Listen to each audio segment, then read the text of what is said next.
Cerita dimulai dengan Roti yang sedang melihat Imli yang mencoba membuka pintu kamarnya yang sudah ia pasang jebakan. Tiba-tiba Aryan datang, lalu menghentikan Imli. Aryan berkata, "Kamu tidak boleh membuka pintu itu." Imli bertanya, "Kenapa? Aku tidak boleh membukanya." Aryan menjawab, "Itu adalah tugasku sebagai suami dan ayah yang baik." Aryan kemudian membuka pintunya, namun Roti datang dan menghentikannya. Joti mengatakan jika mereka tidak boleh memegang apapun yang terbuat dari besi hari ini, karena itu pamali. Aryan berkata pada Joti, "Aku tidak percaya tahayul seperti itu." Kemudian Aryan menggendong Imli lalu membuka pintu dengan kakinya. Joti sangat cemburu melihat mereka. Sementara itu, di tempat lain, Arpita sedang sibuk menyiapkan ayunan yang indah untuk acara 3 bulanan Imli. Sundar memuji dekorasinya. Imli datang dan melihat dekorasinya. Sundar berkata pada Imli, "Arpita membuatkanmu ayunan yang sangat indah, karena kami tahu, sejak kamu kecil kamu suka bermain ayunan." Imli merasa sangat bahagia mendengarnya. Budia sangat kesal melihat Imli bahagia dan berkata pada ibunya, "Kamu membawaku ke rumah ini untuk menikahkanku dengan Aryan. Tapi lihat sekarang, bahkan aku tidak mendapatkan apapun." Di tempat lain, Miti menerima telepon dari Satyakam dan memberitahu Miti bahwa Imli sedang hamil. Miti sangat senang mendengarnya. Miti dengan heboh memberitahu penduduk desa tentang kehamilan Imli. Penduduk desa memberi selamat pada Miti. Di rumah Rator, Imli duduk di ayunan untuk acara 3 bulanannya. Semua orang memberikan Imli hadiah. Arpita memberinya pakaian bayi laki-laki dan berkata, "Semoga bayinya laki-laki." Pendeta meminta Aryan untuk memulai ritual menarik ayunan. Joti mewakilkan Aryan untuk menarik tali, tapi tiba-tiba ayunan itu putus dan Imli terjatuh. Aryan sangat khawatir terjadi sesuatu dengan Imli dan bayinya, lalu membawanya ke rumah sakit. Joti mengingat dia sudah memotong tali agar bayi dalam kandungan Imli mati. Di rumah sakit, dokter sedang memeriksa keadaan Imli. Semua orang menunggu dengan sangat khawatir. Dokter keluar setelah selesai memeriksa Imli dan berkata, "Keadaan Imli baik-baik saja, dia hanya kecapean. Kalian tidak perlu khawatir." Narmada bertanya bagaimana dengan bayinya. "Apakah baik-baik saja?" Dokter memberitahu Narmada jika menantunya tidak hamil. Aryan berkata, "Istriku sudah melakukan tes kehamilan dan hasilnya positif." Dokter mengatakan bahwa tes mandiri di rumah bisa jadi hasilnya salah. Dan kami sudah melakukan tes darah pada Imli dan hasilnya negatif. Narmada meminta dokter untuk melakukan tes darah lagi. Dokter mengatakan, "Baiklah, kami akan melakukan tes darah lagi." Budia sangat senang mendengarnya dan mengatakan pada Narmada jika dia masih punya kesempatan untuk memiliki Aryan. Badima memuji Joti karena rencananya yang sempurna. Beberapa saat kemudian Imli sadar dan bertanya pada Aryan, "Apakah bayi kita baik-baik saja?" Semua orang sedih mendengar Imli. Imli berkata, "Kenapa semua orang terdiam?" Tiba-tiba dokter datang sambil membawa hasil tes darah Imli dan mengatakan hasil tes darah Imli menunjukkan jika dia tidak pernah hamil. Imli kaget mendengarnya dan menangis. Aryan mencoba menenangkannya. Dokter berkata lagi, "Maaf Imli, dengan berat hati kami sampaikan. Jika kamu mandul dan kamu tidak bisa menjadi ibu dalam hidupmu."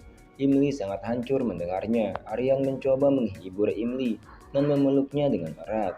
Sementara itu, si Joti pergi menemui dokter di kantornya, lalu melemparkan sejumlah uang ke dokter yang dia bayar, dan berkata, "Aktingmu begitu sempurna. Semua orang percaya bahwa Imli mandul." Kemudian si Joti mengalungkan uang ke leher dokter bayarannya, lalu meminta dokter untuk menulis resep pencegah kehamilan, agar Imli tidak akan pernah bisa hamil untuk selamanya. Dokter berkata, "Aku tidak bisa berbohong lagi. Aku merasa sangat kasihan pada Imli." Si Joti marah dan mencekik leher dokter dari belakang, lalu mengancam dokter itu. Dia akan menyebarkan video pornonya jika dokter tidak mau menuruti kata-katanya. Keesokan harinya, Aryan dan Imli kembali ke rumah. Semua orang sudah menanti kedatangan mereka. Aryan menyuruh Imli untuk beristirahat di kamar. Imli setuju dan pergi. Aryan berkata pada Sundar, jika hari ini para pria akan menyiapkan makanan yang enak dan para wanitanya akan menjadi ratu. Sundar dengan senang hati menyetujui perkataan Aryan, lalu mereka pun pergi. Setelah Aryan pergi, Badima mulai menghasut Narmada dan berkata, kamu harus membawa Imli ke dukun agar Imli bisa hamil. Narmada setuju kemudian pergi. Di kamar Imli menangis mengingat kegembiraan Narmada, Aryan dan Arvita pada bayinya.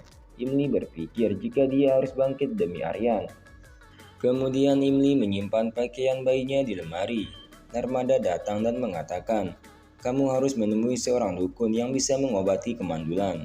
Imli berkata, tapi aku tidak percaya dengan seorang dukun, karena terkadang dukun suka berbohong. Narmada mengatakan bahwa Imli mandul dan setidaknya dia harus melakukannya agar bisa mempunyai garis keturunan. Dengan berat hati, Imli setuju melakukannya. Di tempat dukun, Badima menunjukkan wanita hamil ke Narmada dan mengatakan, si dukun bisa membuat mereka hamil dengan mantranya. Narmada berkata, jika itu benar, aku hanya ingin mempunyai ahli waris dari putraku. Badima kemudian membawa mereka masuk. Imli menyadari bahwa si dukun adalah seorang penipu, karena dia mendengar pengawal dukun meminta banyak uang untuk ritual pribadi. Narmada memohon pada dukun untuk menyembuhkan menantunya. Aku rela membayar berapapun agar aku bisa mendapatkan cucu. Dukun berkata, Imli harus rela berkorban demi mendapatkan seorang bayi. Imli bertanya pada dukun, apa yang harus kulakukan? Dukun mengatakan, jika ia membutuhkan 100 tetes darah Imli dan menaruhnya ke dalam kendi. Imli terkejut mendengarnya dan menolak untuk melakukannya. Imli memberitahu mertuanya jika dukun adalah seorang penipu. Dukun marah sambil berteriak, lancang sekali kamu, aku bukan seorang penipu. Lalu Badima marah dan berkata pada Imli, kamu sangat sombong dan egois, kamu hanya peduli dengan dirimu sendiri. Pantas saja kamu mandul. Imli sakit hati mendengarnya dan pergi. Badima menghasut Narmada untuk memisahkan Imli dan Aryan jika Imli tidak mau melakukan ritual untuk mempunyai anak. Atau Narmada bisa menikahkan Aryan dan Budia sebagai gantinya. Sementara itu, Imli duduk di kursi sambil menangis. Narmada datang dan memperingatkan Imli. Jika Imli tidak mau menuruti perkataannya, maka Imli harus meninggalkan Aryan. Lalu dia akan menikahkan Aryan dan Budia untuk mendapatkan keturunan.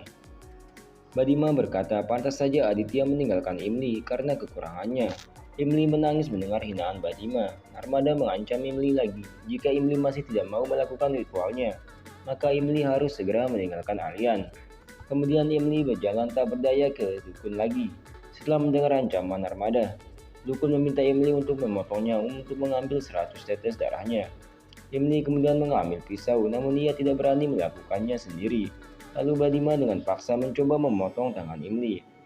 Di sisi lain, Aryan mendapat telepon dari seseorang yang memberitahu jika ibunya meminta seorang dukun untuk melakukan ritual agar Imli mempunyai anak dengan cara memotong tangan Imli. Aryan terkejut mendengarnya, lalu bergegas pergi menyelamatkan Imli. Aryan sampai di tempat dukun berada dan melihat Badima yang sedang mencoba memotong tangan Imli. Kemudian Aryan menghentikan ritual dengan memecahkan kendi ritualnya. Dukun dan semua orang terkejut. Aryan bertanya pada Imli apakah Imli baik-baik saja. Imli menjawab, iya aku tidak apa-apa. Narmada memarahi Aryan karena menghancurkan ritualnya. Aryan berkata, ini tidak masuk akal, ibu jangan percaya pada tahayul.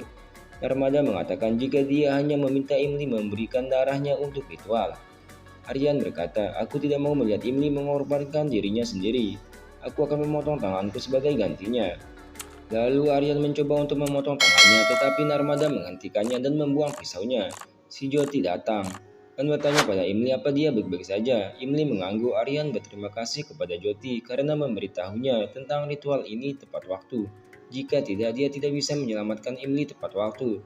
Joti mengatakan itu tugasnya untuk melindungi mereka dari hal-hal negatif. Terima kasih untuk waktunya. Jangan lupa untuk tekan tombol subscribe di bawah video supaya tidak ketinggalan episode Imli selanjutnya.